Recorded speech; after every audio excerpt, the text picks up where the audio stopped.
Allez, on va sur la ligne d'arrivée du marathon de Paris, 45e édition ce matin. Je vais vous donner les résultats pour les professionnels dans un instant.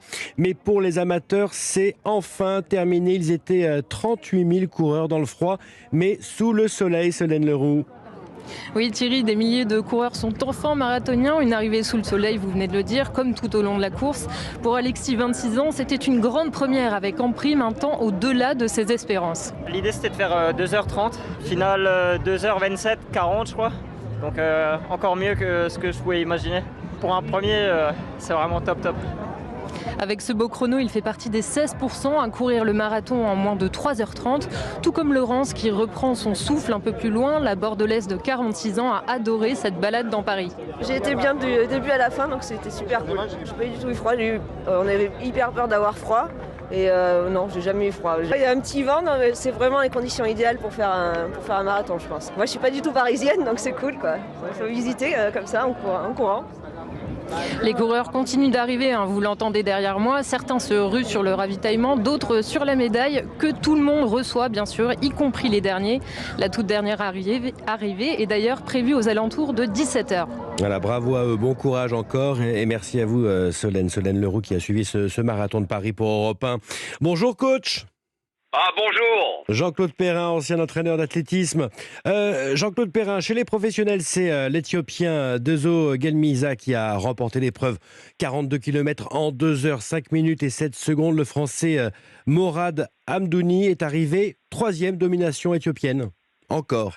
Oh bah oui, domination totale, mais surtout, oui, domination totale parce que ils arrivent à classer 10 hommes dans les 6 hommes dans les 10 premiers, Ouais. C'est spectaculaire.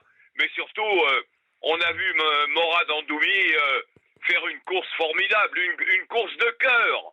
C'est une course de cœur dans des conditions difficiles, parce que quand j'ai commencé à être sur le parcours ce matin, à 7 heures du matin, il faisait une température glaciale, c'était environ d'1 degré. Ouais. Alors après, avec le soleil, c'est un peu monté.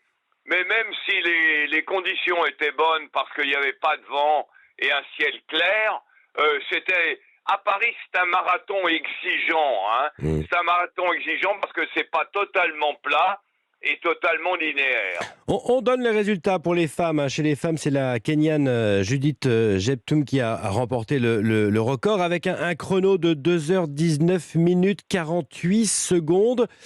Pour les amateurs qui nous écoutent, qui ont couru, comment on fait après? Comment on évite les crampes là maintenant? Alors maintenant, premièrement, derrière une épreuve importante, on a toujours froid parce que, en raison des problèmes physiologiques, des différences de température, le corps est une machine à vapeur énorme et excessivement complexe, donc il faut la ramener. Donc un petit peu marcher, ne pas prendre froid, se couvrir, prendre une couverture, avoir un accompagnateur qui vous donne un pullover ou un vieux survêt, faire quelques étirements, surtout, ne pas s'allonger, marcher tout doucement, ne pas aller à l'eau, trop souvent, les gens essayent de prendre un bain à la piscine. Non, Ouais. non. Ah non, d'accord. Ouais, des choses excessivement simples. Et puis, ce soir, faire attention. Il n'est pas même si c'est une immense récompense. Vous savez, faire un marathon, c'est un défi humain. Donc derrière, on essaye quand même de rester calme et de ne pas fêter ça comme si on venait de gagner un tournoi du 5 Nations. Merci à vous, coach. Le coach Jean-Claude Perrin sur Europe 1. Grand merci beaucoup.